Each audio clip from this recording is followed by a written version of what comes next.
Mike, what is going to happen in real estate in 2025? Great question. And while I don't have a crystal ball, tell me what you see. Oh, I see a large, beautiful house. I do have a pretty good track record over the last few years. This all garnered by focusing in on the markets and politics. Sounds boring and frustrating, doesn't it? Well, that's what I'm here for, to break it all down for you. So let's get into it. What is going to happen in 2025 in the real estate markets around the nation, and especially right here in the greater Boise, Idaho area, better known as the Treasure Valley. But before we get into it, if you are looking to move right here to the greater Boise, Idaho area, better known as the Treasure Valley, and would like to begin your home search today in more real time than websites like Zillow, Realtor.com, Trulia, etc., then please feel free to visit my website at www.mpre.homes and fill out your criteria today. Also, if you're looking to sell in our market, please feel free to visit the same website and click on the Home Evaluation tab in the upper right-hand corner, pop in your address, and receive your home evaluation today. You most likely will hear from me, but again, I pride myself on being a non-pressure real estate agent. I simply like to give you a call, see how I can be of help, and be of service for you when you're ready. So let's get into it. 2025. The first thing is I don't believe the numbers being reported to the Fed, especially when it comes to unemployment. This will be the most important point I'll make in determining the health of the real estate markets for 2025. If you subscribe to this channel, this will be old news to you. However, the unemployment readings are critical. But why? It's because unemployment will be a key determinant of a rapidly increasing housing supply in 2025. And not like in 2007, when they were due to mortgage defaults stemming from fraudulent subprime mortgages. If you have no idea what I'm talking about or just need a refresher to catch you up to speed, the Great Recession of 2008 was due to fraudulent subprime mortgages, meaning if you had a pulse, you got a loan. They were mostly on adjustable rate mortgages and people couldn't afford them when they shifted or from the get-go. These mostly D-plus rated loans were then bundled and sold to secondary banks as A-rated loans, and when people couldn't afford the mortgages they were in anymore, well, you do the math.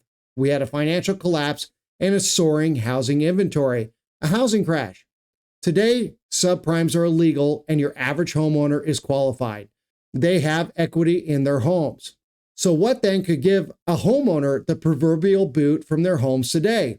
Well, unemployment could.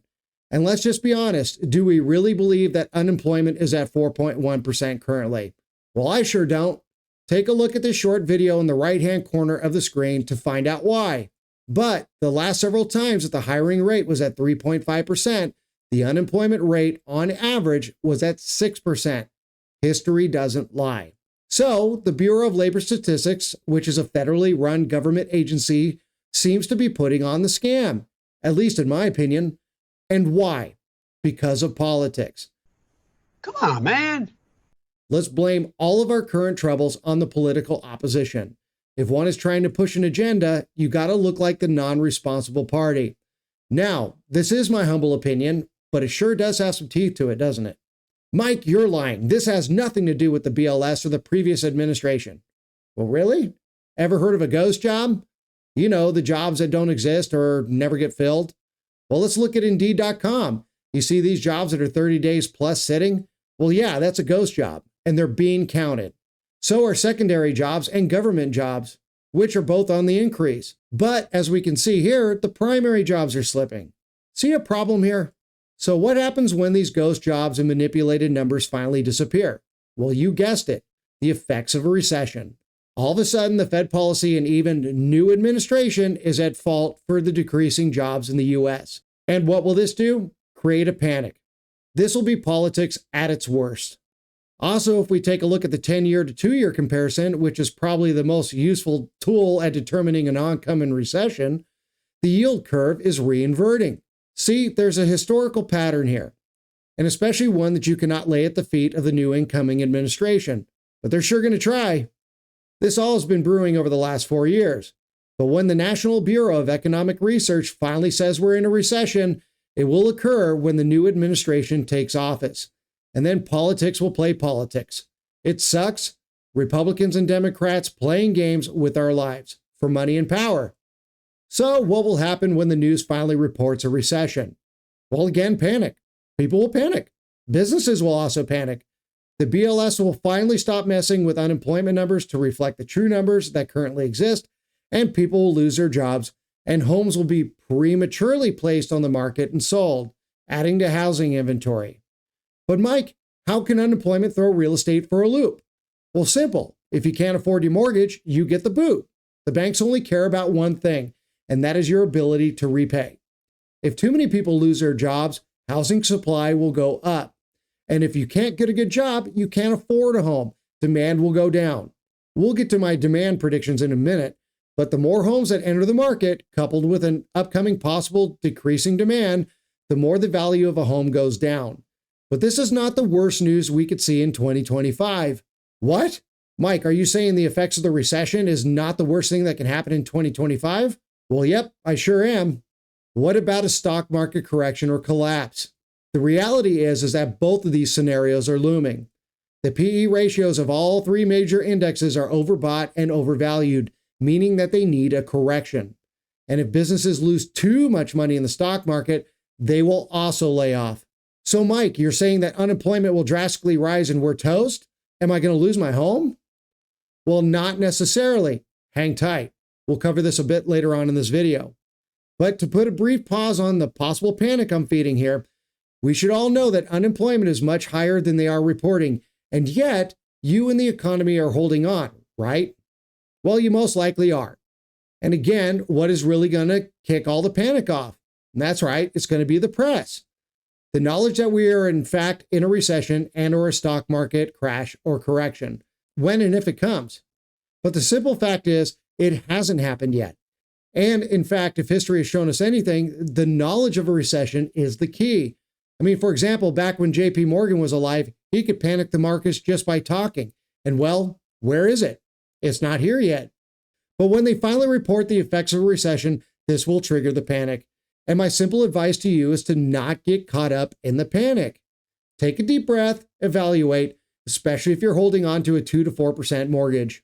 This would also be the time to evaluate your job and circumstances. Are they both recession-proof? Do you have alternative sources of income? If you do, then again, don't get caught up in the panic.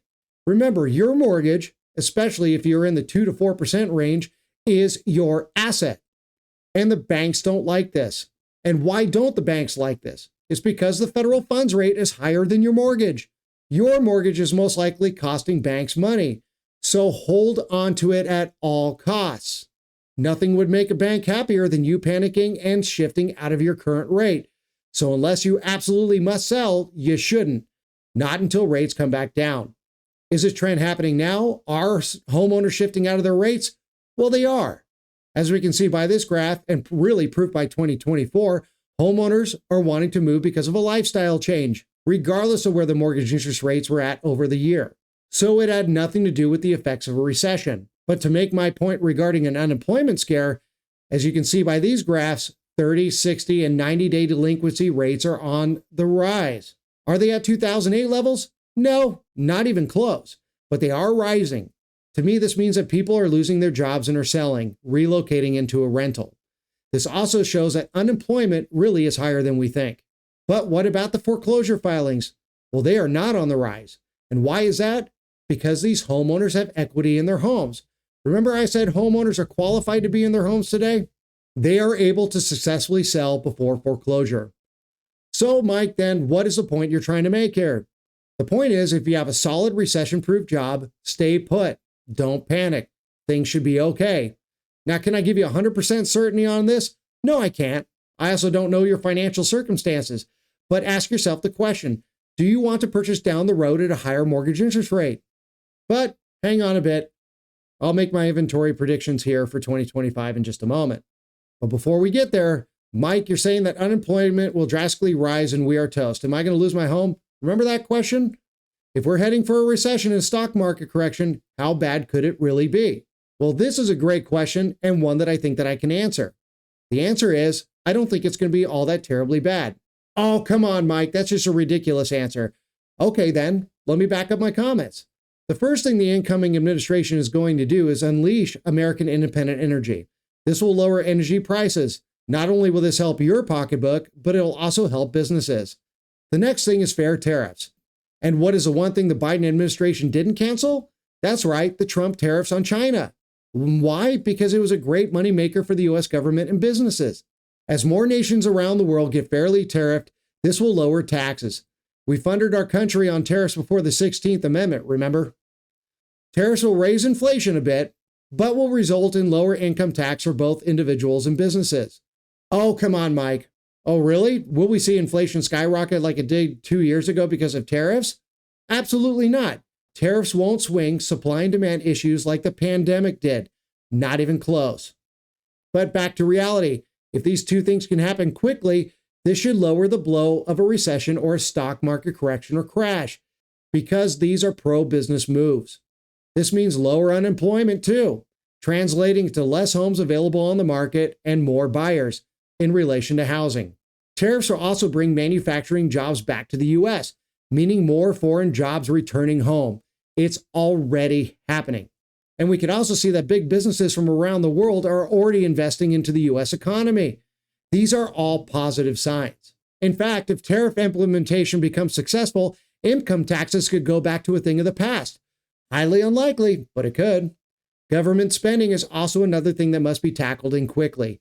In fact, the new Department of Government Efficiency, implemented by the incoming Trump administration, has already successfully taken a 1,110-page pork bill and turned it into a 177-page one. If wars around the globe can also be peacefully resolved and government spending can be quelched, then inflation can lessen dramatically. At the time of making this video, the new administration's threats of an escalation in the Middle East has already brought Israel and Hamas to a 45-day ceasefire. So how does this all filter down to real estate? Well, if unemployment and inflation can be tamed and Americans can put more of their hard-earned money back into their pockets, housing supply and demand won't be thrown out of whack. However, if it can't, well, hold on to your britches. In all honesty, however, I do think the Trump administration is going to come through and quicker than we think. Remember, Trump has already been there once. He will know how to get things back online, especially when it comes to American independent energy. However, I do anticipate, because it takes time for these things to happen politically, that we may see some downfall when the true unemployment numbers and the news of a recession and a possible stock market correction or crash occur. What I anticipate is this. Again, some sellers will panic and list their homes. Combine this with the sellers that were just putting their homes on home until after the holidays. We'll just add to the U.S. inventory across the U.S. They'll also make it more difficult on home sellers that just want a simple lifestyle change. This will be a knee-jerk recession reaction by home sellers to the news. And if these people have to sell for financial desperations, well, if you're just looking for a lifestyle change, that's not going to help you. So again, I implore you, don't panic and evaluate. Evaluate your financial circumstances. Don't give up your 2 to 4% mortgage if you don't have to. On the flip side of this panic will be the Fed. When a recession is declared, and especially if their baby, the stock market, takes hits, they'll rapidly reconsider and change their monetary positions. This means that the federal funds rate will come down, and rapidly. This will lower mortgage interest rates. This is good news for buyers. And those buyers that have a good recession-proof job but have been sidelined by high mortgage interest rates will come out of the woodworks to buy up the increase in inventory caused by a panic. If the new administration can fill the ghost jobs with actual jobs while quelching government spending and world wars, inflation could lessen or stabilize. And this will also bring out new buyers into real estate as businesses recover from easily borrowed money, the lowering of the federal funds rate. However, my expectations for 2025 is that this panic throw will take some time to balance. Again, regardless, I strongly feel that the powers that be in government underestimate what a businessman can do, especially with the powerhouses that he has in his cabinet. So the question is can Trump and his powerhouse turn the news and panic around? Can they stave it off in its entirety? Well, we'll just have to wait and see. However, I am confident that they can. So while I'd like to give you a definite answer based upon reliable data, I can't. But my gut feeling is telling me that unfolding economic circumstances will look better in 2025 than we think. True unemployment reporting, the effects of recession, and a possible stock market correction or crash this year will create panic and force knee-jerk reactions from homeowners across the U.S. resulting in rising inventory initially. But in response, this should also create a knee-jerk reaction from the Fed, which will result in lowering of the federal funds rate and mortgage interest rates. Pro-business measures from a pro-business administration should help things get back online and quicker than we think. We'll just have to wait and see, but buckle in for an interesting Q1 to Q3 here in the United States as this all unfolds. Well, thank you for taking the time to watch this video. And again, if you are looking to buy, sell, or invest right here in the greater Boise, Idaho area, better known as the Treasure Valley, please feel free to reach out to me today. Also, if you don't agree with me or you got something to add to this conversation, I would definitely love to hear from you. So please leave me a comment below. But if you do like what you see and you want to stick around to the videos that I do come up with in the future, please hit that subscribe button below, hit the notification bell so that you're constantly in tune with the videos that I do come up with. And also, if you are looking into relocate from out of state, please click in the description below, download my free relocation guide, so that way you're in the know before you decide to make the move, or just scan the QR code right over here to my left. But thank you again very much, everybody, for taking the time out of your day. I do look forward to the day that we speak. God bless, and I look forward to the day that I call you my neighbor.